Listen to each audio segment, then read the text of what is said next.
Well, I can tell you how we met, and I've got to warn you that this bloke tells a lot of stories, and not many of them are true. So I hope the people that watch this don't take everything as gospel.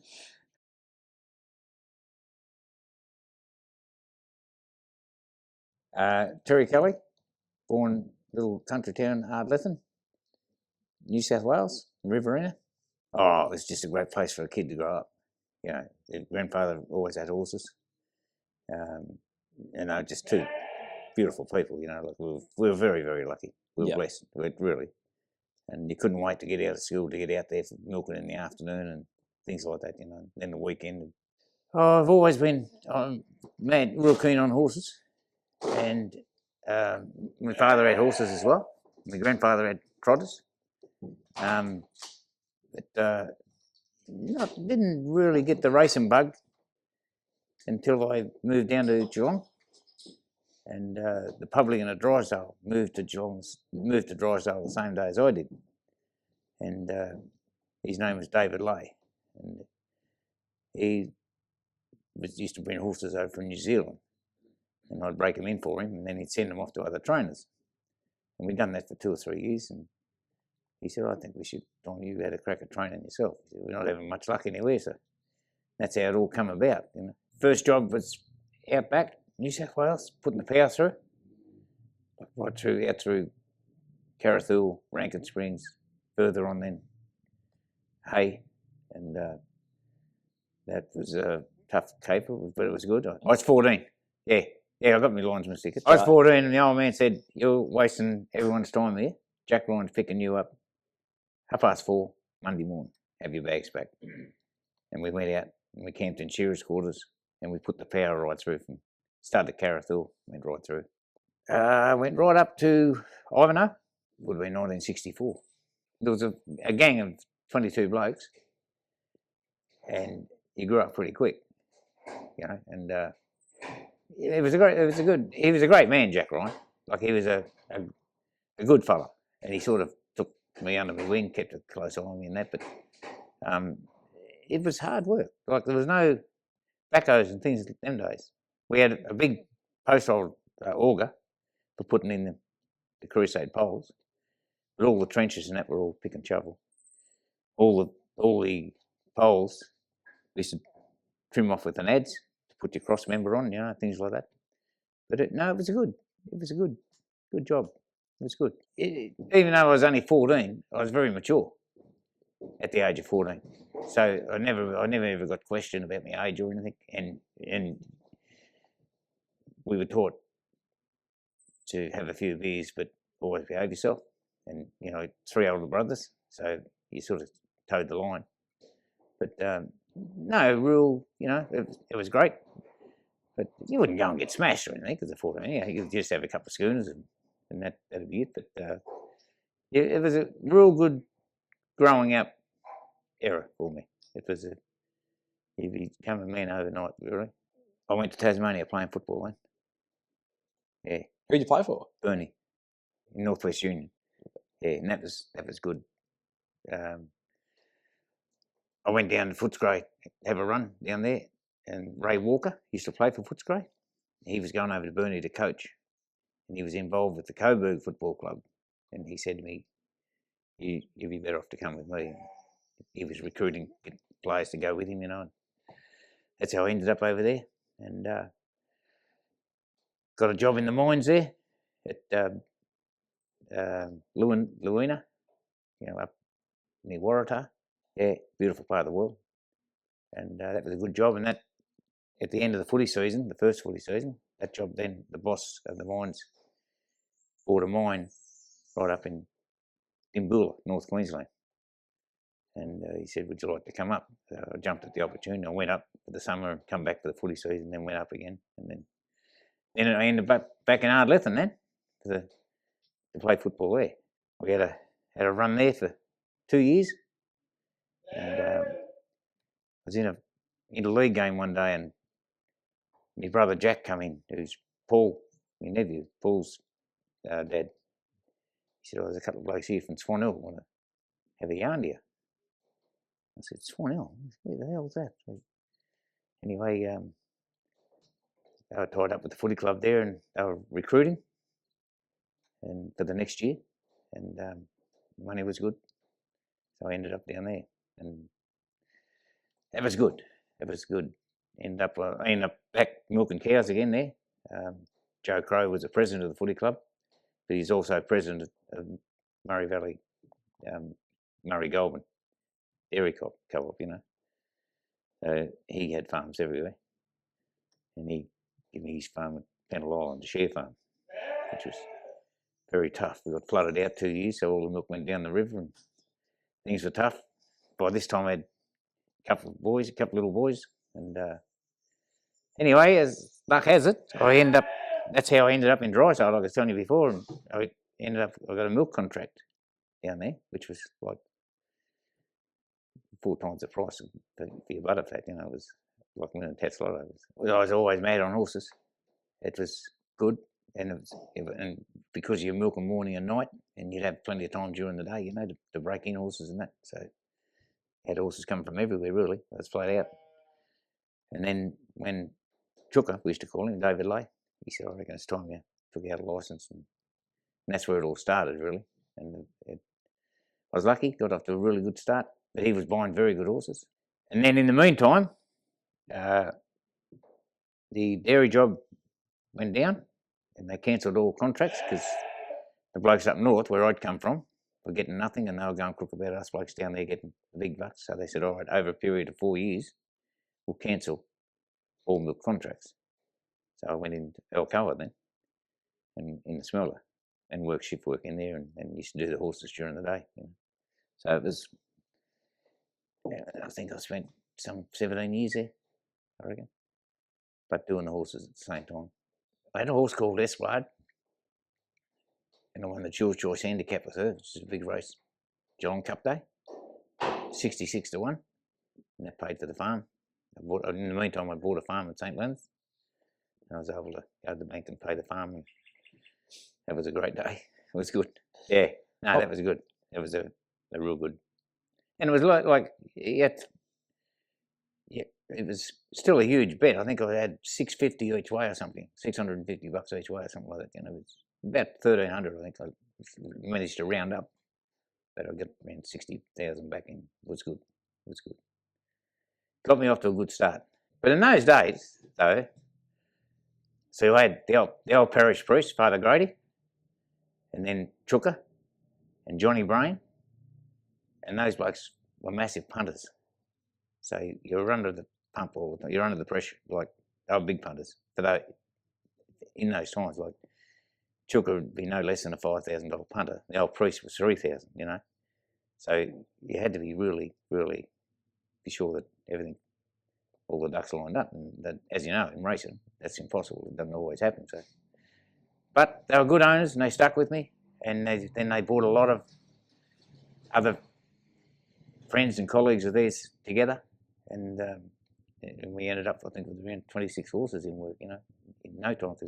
I got off to a really good start. I was lucky. When I come here, we always had around 25, 30 in work at home. That's St Leonard's. The barn was full pretty much all the time. Yeah, there was never a shortage of horses.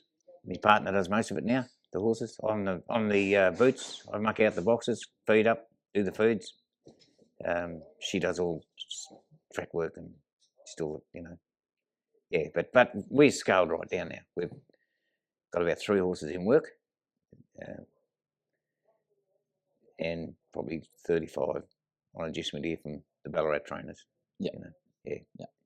But we're scaled right down now. It's coming up 75. Enough's enough. So my name's Andre, and my parents migrated from Holland in 1954, and we shifted up to a farm near Beaufort called Urumbean. And we had a great upbringing at Urumbean, and we lived there for 6 or 7 years. And then we shifted into town when we started high school, because we'd always caught the school bus previous. So I went to Beaufort High School, didn't do terribly well, and left school at a reasonably early age, and went shearing and doing farm work for a year or two. And then I met the girl who's now my wife, and she wanted something better than that. So I said, well, I'll get a job somewhere in town. So I got a public service job with the Country Roads Board, it was just called in those days. Hang on, I'll just pull you up there for 2 seconds. Tell me a bit more about Urumbean. What was it like growing up at Urumbean? Oh, wonderful. The Urumbean had a magnificent old sandstone and basalt homestead. And the lady, the husband had died, but the lady had been much younger than him, and she still survived. Her name was Agnes Beggs, and she treated us like our own kids. And we had the run of the homestead, and it had a parquetry ballroom in it. Like you can imagine the garden parties and such. The gardens were magnificent. My father actually worked in the gardens, and so yeah, we had a wonderful upbringing there. I had a good mate, and we were fishing and shooting, and I always had a bit of money at high school because I had 3 or 4 jobs. We were shooting rabbits, and they were in the old days 5 bob a pair, you might remember, and we'd collect soft drink bottles because you could get a refund on those in those days. So I delivered newspapers through the town. So we just poked around being boys, but always making a bit of money on the side as well. So I'd always thought I'd become a pilot, and I was actually thinking Air Force, but I wasn't anywhere near smart enough. You had to have a university degree to fly a fighter jet, and I was never going to get a university degree. But my mother wanted me to be a doctor or a priest. After I'd gone shearing and such, I moved into Ballarat because that's where the new job was, and I lived in a boarding house with a bloke that became a very, very good friend, and I shared a room, and his name was Vin Grace, and he was actually a horse trainer. So that got me interested in the horse side of things, and I've been involved in racing all my life. And that's really where Terry and I sort of met through horse racing. So we'll get to that a bit later. But I was always interested in horses as a kid. We had horses out the farm, but we didn't have saddles. We just rode bareback, and but we always had a pony as kids, and I'd always liked horses, and it just appealed to me. And as I grew a bit wealthier as I got older and got my business going, I could afford to own horses, and I guess I've probably owned 100 horses over the years. None very good, but very hard. An old fellow told me one day, Arthur Smurden was his name, and he was a great old trainer. And I was a young boy, and I said, Mr. Smurden, I said, how do I get a good horse? And he said, son, you'll never buy one and you'll never breed one, but you might fluke one if you stay in it long enough. No, it was never going to be a career because I spent some years at Vic Roads, and then I was very keen to go into my own business. And my wife was far more, she wanted security more than the risk. She didn't like the risk. So we had 2 young children. We were paying off a house, paying off a car, and I was desperate to go out on my own. I always wanted, that was my big ambition all my life. And so I did a deal. I said to her, well, I was on $12,000 a year at that time, and I said, well, if I can earn $25,000 on the side and put it in a bank account, that's 2 years, and without tax it's 3 years, where you'll have absolute security of the same lifestyle we have now, but then I'm going out. And she said, yeah, it's okay. So I did that. I did that by building a couple of houses and selling them for profit and turned them over. So then I went out, and I first went out road contracting because I'd bought up in Vic Roads, and that was what I knew by then, So I ended up developing a very, very substantial business. I was one of probably the second or third private contractor in Victoria, maybe second, and Vic Roads had a list of their contractors in order as they saw them, and I was 7th, but 5 ahead of me were multinational, Leighton's and Thies and John Holland and those sorts of really big public companies. And that was to do with financial status as much as anything else. So I went road contracting, and I did that for quite a few years, and we travelled everywhere. We went all over Victoria, and I ended up with about 100 men and perhaps 80 machines and 5 or 6 crews. And I ended up getting a helicopter licence and buying a helicopter just to get around because I couldn't drive. I was driving like 4,000 k's a week, and it was just ridiculous. There was no life, so I was never home. But the helicopter made it so much better, and it was a lot of fun to fly. I actually had a connection with a very good friend of mine who died since, a young man, younger man than I am, but he was a helicopter pilot too, and he did mustering, and he ended up with 13 helicopters. He built a business too, and I sort of mentored him, and so I always had that real interest in helicopters, and I flew all over the Northern Territory with him, mustering and shooting pigs with handguns, and we had all sorts of fun, and fishing where no one else could get, and so that was part of my life as well, the flying. I had a couple of helicopters over the years, and then the boys started coming, my sons started coming along, and they weren't very interested in the roadworks. So we sort of decided we'd branch out into property development. And I sort of became known for getting properties that no one else could get going, but I could solve the problems. I suppose because I had a construction background, but there was a couple of notable ones in Ballarat that I bought for sixpence and turned them into millions and millions of dollars, mainly because I understood how to, how to change the shape of things to suit residential development. So it wasn't long before that became a bigger part of our lives than the roadworks. And when I sold the roadworks to give the business to the boys, we got right out of the roadworks. And so I had properties in the Northern Territory. We had an office in in Brisbane, under the big bridge, under the what's it called? I forget the name of it now. Anyway, the big bridge that goes into. There was a river under that, and we had an office there on that river. And I had a couple of other small sub offices, if you like, on jobs that we had. So we were building a 4-year contract at one particular place, we would open a small office there so that we didn't have to travel, and we had everything was there at hand. And that's sort of the picture I had here as well. I had a head office in Ballarat, but I also had smaller places and I would have, say, engineers or project managers that were incumbent in those places and would run the business from them. So yeah, well, a very good friend of mine called Paul McDonald and I went over. We often travelled as we were able to. It became a matter of finding the time and not the money after a while. So we went to America, and we went to some what do they call them, convention, I suppose. And we found this old fellow, and he'd manufactured, or he'd invented, if you like, a very, very lightweight concrete, but it had all of the characteristics of concrete. And although it wouldn't be used structurally, it was great for, say, paving stones and steps up into houses and all sorts of things that may be landscaping type products. So we bought that idea off him, and we opened 5 offices throughout America in different locations, and manufactured these lightweight products and sold them through the big stores, Lowe's, and I think they had something like 8,000 outlets, and there were others.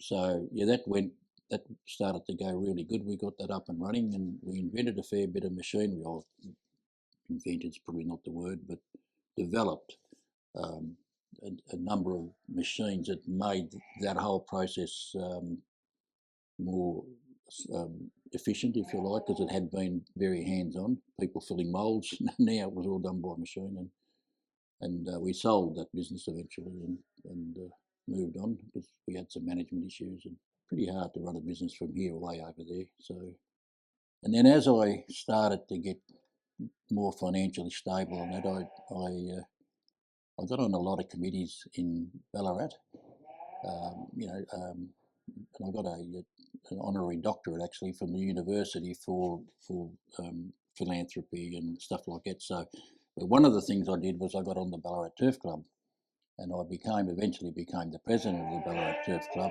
and sort of that's where the Terry Kelly story starts. Leave the stubbies in the picture? Yeah, I reckon.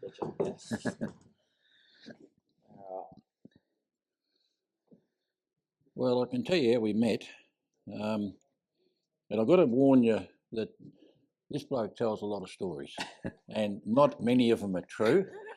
So I hope the people that watch this don't take everything as gospel.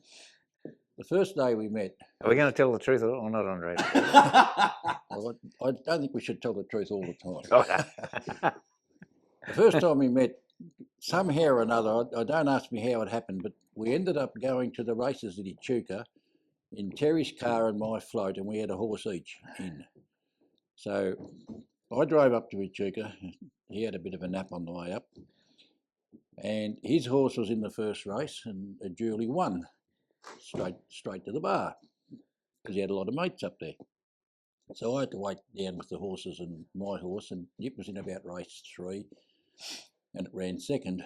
So after I'd cleaned the horses up, and it was probably after about race 4, and I said to the little girl I had with me, the strap, I said, go and get Terry Kelly, and he's in the bar, and get him out because it's time to go home. So she goes in and she comes back and she said, Terry Kelly said, who the fuck's this Andre Agterhuis telling me to come? He said, tell him I'll be out there when I'm ready. I'm having a beer with me mates. So, righto, so we waited after the last, James, after the last 8 races we waited. He comes out, he's as drunk as a lord. He sits in the car, I load the horses and he fell asleep. So I'm driving, I've driven about an hour and a half and we're down south of Rochester. And he wakes up and he looks across at me and he says, mate, you would be the worst driver I've ever met. And I said, mate, you've been asleep for an hour and a half. How would you know? And he said, because you drove past 5 bloody pubs and you never stopped at one of them.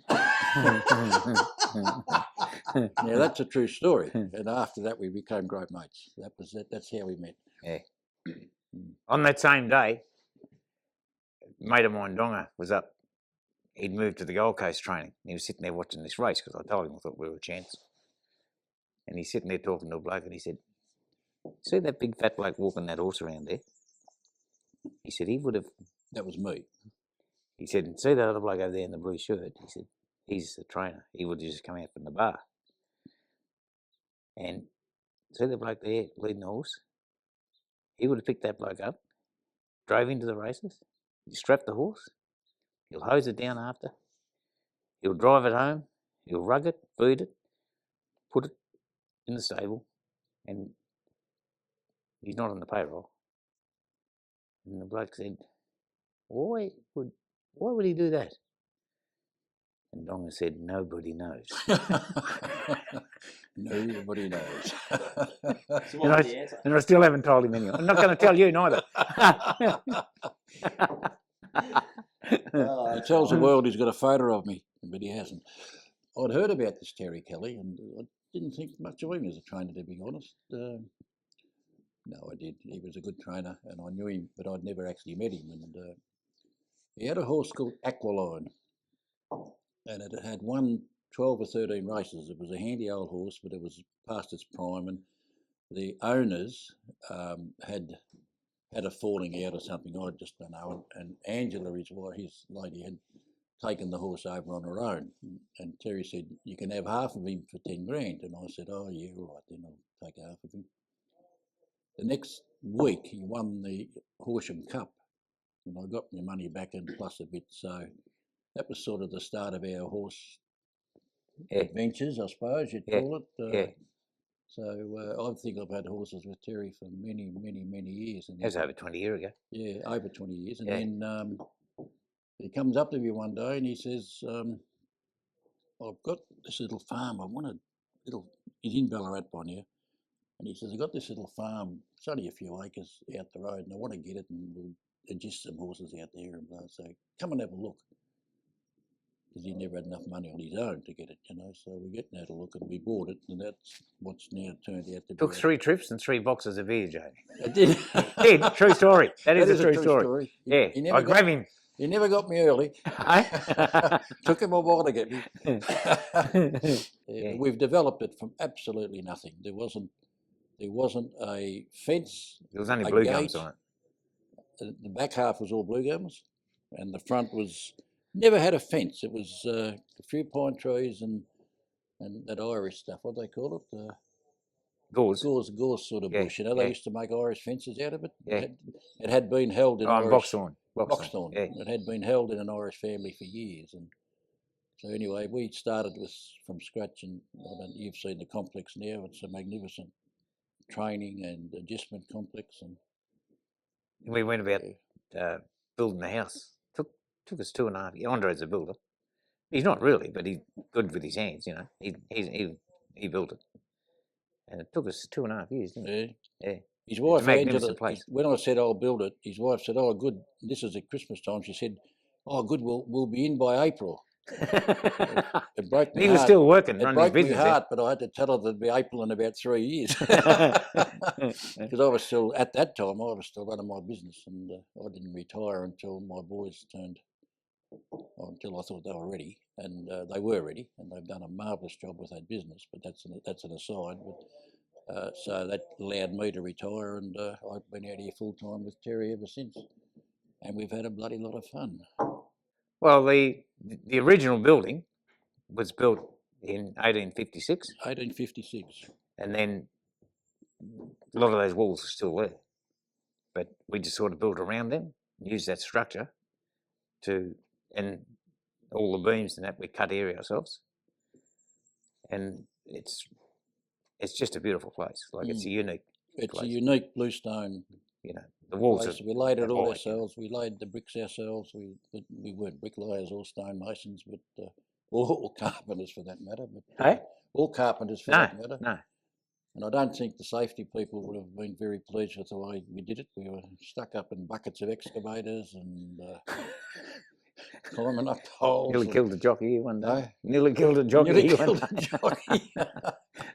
Oh yeah, goodness me, but it was good. It was good, and it's now a magnificent property. It is. It's When we first started, James, on the first day, Andre handed me the end of the tape.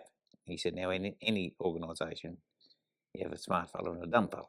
The dumb fella always gets on. no. I think I said a manager and a worker. No, a dumb fella. Let's- No, exactly. It was in front of my partner. You know, No, might be see, I missus. told you he tells You know what lies. I mean? It's a true story. It's not a true story. So he handed me that end of the tape. But by the time we finished the house, I wonder Andre was on that end of the tape. True story? Nearly. Colourful story. Right? Yeah, a colourful story. Been a good journey. We never bought this for 4 or 5 years, but once we bought it, it was. Of course, he tricked me. He said it was only going to be a little adjustment place. And now it's a bloody $10 million. And we bought three now properties. It's a $10 million property. We bought the 3 properties behind us since then. Yeah. Little adjustment place. Yeah. Well, all we've got to do is put some fences up, and we can put our horses there. Oh, that'd be good. Yeah, nice to have a little place of our own. Well, he always said, one of us works from 5 till 9, which was him, because he lives here, and me, he said, you work from 9 to 5. So he didn't think it was a very even partnership, which, as I say, he doesn't tell a lot of the truth. So No, 9 to 5 wasn't too bad. Corporate hours. But I said to him, you can't run a farm working corporate hours. It's 7 days a week, 12 hours a day. That's how it is, isn't it? But now, it's 10:30. You know what I mean? Like, yeah, but I you know what I mean? sleep And- I used to get up at 4. and he wants to go to the pub at 3. And mind you, so do I. Well, we've had a good run. We did very well together with horses, but we never had a good horse. And then we did get a good horse called Skelm, who won at every metropolitan race in Melbourne, every metropolitan track, in Melbourne, and 700,000 a couple of times won 700,000. He was a wonderful horse. We had a lot of fun with him. But other than that, we won a lot of races, but we never had what you'd call a good horse, So But he was a great horse, only he was a champion. only paid 10 grand for him.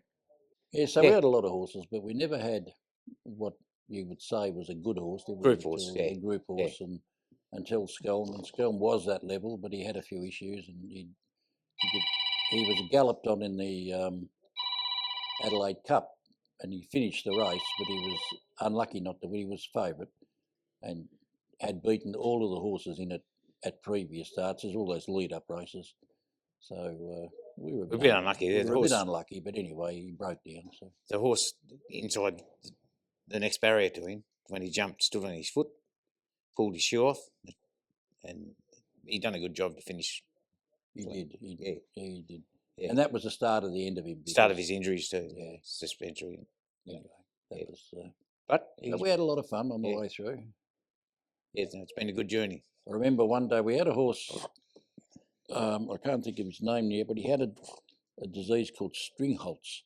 And when they have stringholtz, when they walk, the back leg throws up, sort of like that, you know. So anyway, we all went over to Adelaide. It's a group of us, 5 or 6 of us, and I'm the strapper for the day. And the old horse was going like this, and so I started doing that myself with my leg, walking like that. And they're all up on the balcony. We're on the balcony. the all turf boys. club, all Yeah. egging me on and having fun. And the chief steward came over and he said, "You're on national television." He said, "That might be enough now." Oh, yeah.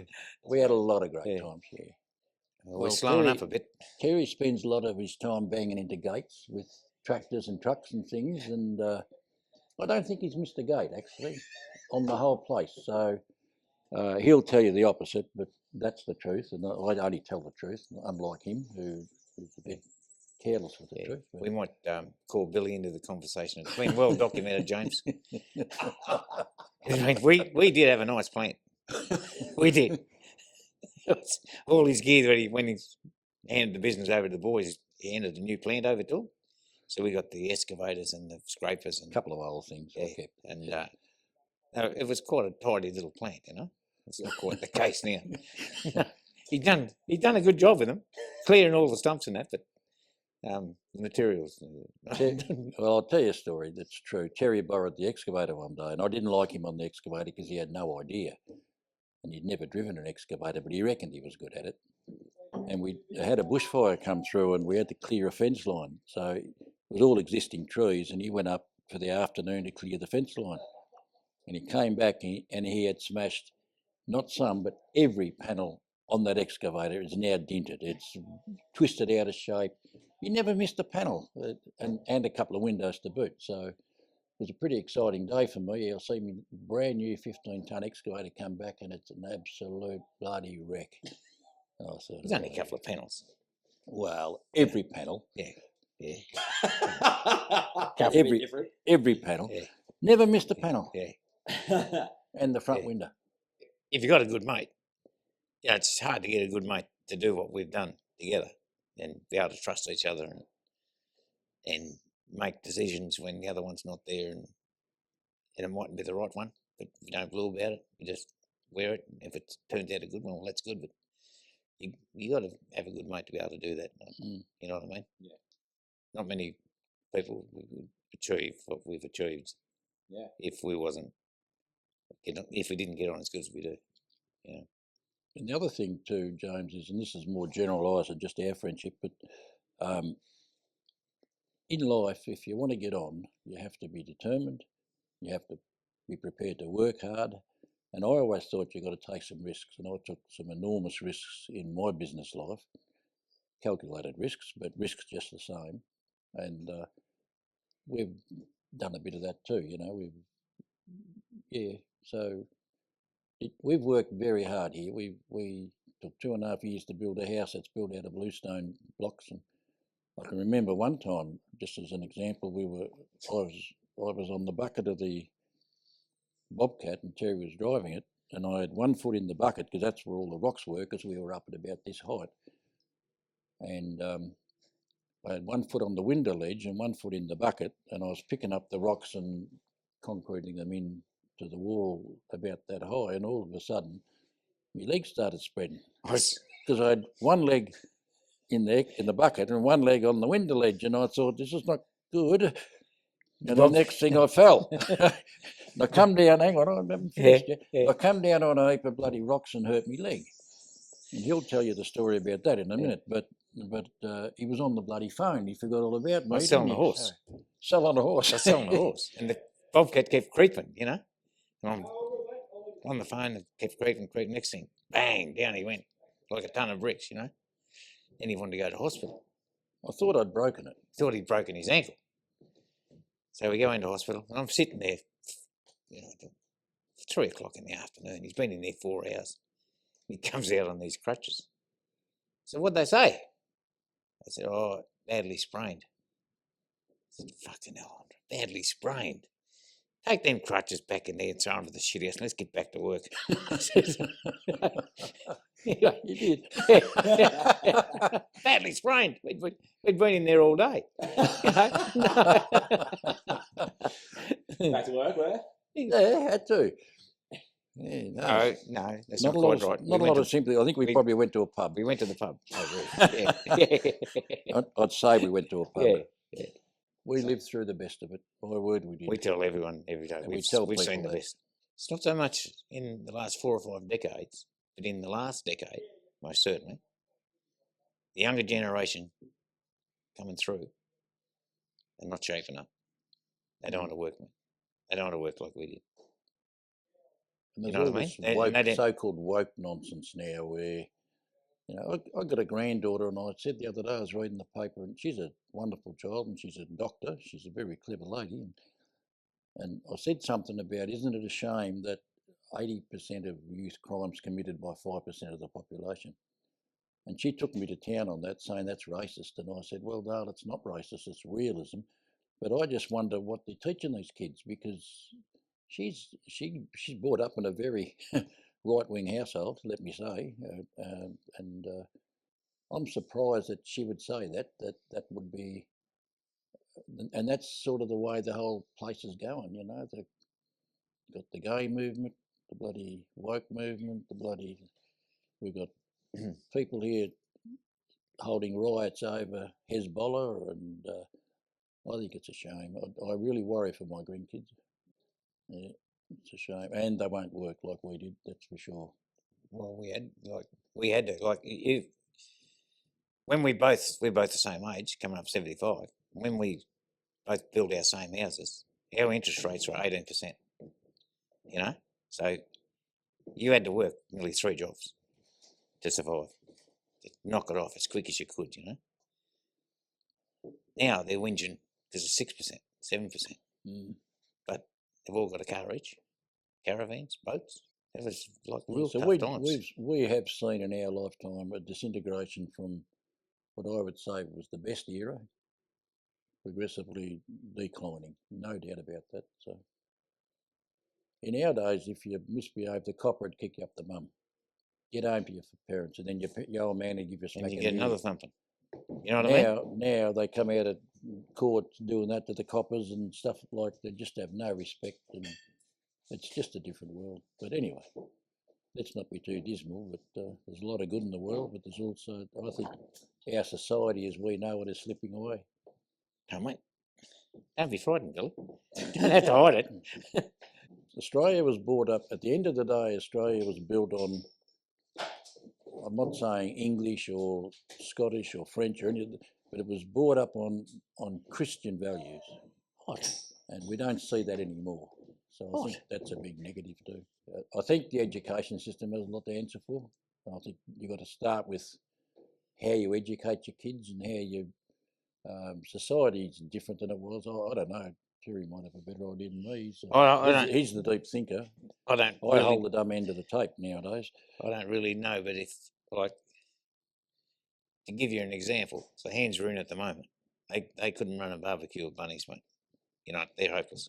Like, here they are. They've got us in a terrible mess. They're talking about building a statue of Dan Agnews. We haven't got enough money. Where are they going to put that? To build anything. But why would you want to build one of Dan Agnews? What for? He's put us in the position we're in. And I don't know how the hell we're going to get out of it. We're broke. We are. This state is broke. Well, it's terrible. It's terrible, James. But it's fact. The fact is, folks like Billy is getting a business going. Like it's tough. yeah. They're not getting the assistance that they need. We don't think it wasn't tough in our day. Like, I worked 24 hours, 25 hours a day, 8 days a week to build my business, and some nights we never even went to bed. Like that, we'd get machines that broke down, we'd get them ready for the next day. We'd work all night, and it'd be about 10 o'clock in the morning. You'd wonder how the hell you'd got to 10 o'clock in the morning like that. Tell me, mate, how do you get How do you get 25 hours into the day? Oh, well, you wouldn't know, Clever, but eh? you've got to work do you hard. do that? Eh? How do you do that? I'm just trying to. Righto. So this is what he does. He tells lies. No, I think if we told the truth about everything, we'd both be in jail. So we'll leave that alone. No, we've had wonderful lives, and we've been very, very lucky to have seen the best of it. I reckon we took a horse. Terry trained it. It was called Twin Eagles, the same as our farm, and I owned it. And we took it, and don't worry, this rarely happens.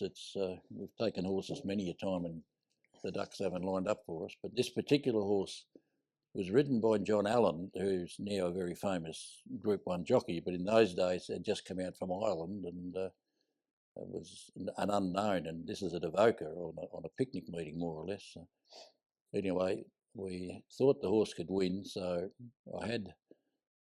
There was 8 bookmakers, so I got 8 friends together, and we all met in the middle of the betting ring, and I gave them all $500 at 4,000 on it at 8 to 1. This is a long time ago, and I said, now, Bill, you've got to go to that bookie, and Terry, you've got to go to that bookie, and so it was all organised. And I said, now, when I say go, we all go, and don't run, just walk up, ask for your $500 bet, and we all did, and we all got on, and it fell in by about that much, I reckon, by a cigarette paper, or about the size of a cigarette at one by. Yeah. But it was enough. Yeah. And I cleaned the ring out. They couldn't pay me. Another day at Swan Hill with, what was his name? Cogles Creek. Yes. Cogles Creek, 60 to 1. It was the last race of the carnival. And Andre laid into it. And same story, they couldn't pay. Little Brady Cross was a apprentice jockey, and he rode for us, and he was a good apprentice, and he'd won the jockey's apprenticeship 2 years in a row, I think. And this is Burrum Beat, which is sort of our favourite once a year meeting. It's on New Year's Day. It's a great social event for Ballarat, and we get Brady to ride this horse. Terry trained it, and Terry said, as you go on past the post, if you're well in front, throw the whip up and get all the people excited, So Brady did it about 10 yards before the post, but he was about 4 in front. So so the stewards got him in. And you're not allowed to do that because you've got to be giving your horse every chance. So he got fined $500. And Brady's a great friend, and we see him regularly, and he trains for me now. And he got fined $500 by the steward. So I went round all the other owners, and between a lot of us, we got $500 together. And I gave him the 500, and I said, use this to pay the fine. We all had a lot of fun. Unbeknownst to me, the bloke who sponsored the race had also paid the $500. The James and Son Cup. The James and Sons Bob Cup. Woodhart, Yeah. He'd already paid. So he kept the 500, and he paid the 500 and kept 500. I thought, well, you little bastard. Typical jockey. I remind him of it often. We're at a point where we're both 75. There's a bank loan on it. Struggled us a bit. Need to wrap it all up. We just been a good journey. Been a good trip. Had a lot of fun. We're at a point where we think we'll sell up, and we're going to sell it because Terry is getting too old to look after it properly, and I don't want to anymore. So no, that's not quite right. But take a different path. 75, you can't work forever. Health is not as good as it was. We're starting to feel our joints and feel our backs and feel our... Yeah. I stood here today for nearly 8 hours at the wool table, but it's killing me feet, and my back's playing up. So I thought, well, probably over it now, over it now. Getting old. No, I appreciate your time, gentlemen. Thanks very much. Thank you, James. Much That's appreciated. good. Thank you. Good on you.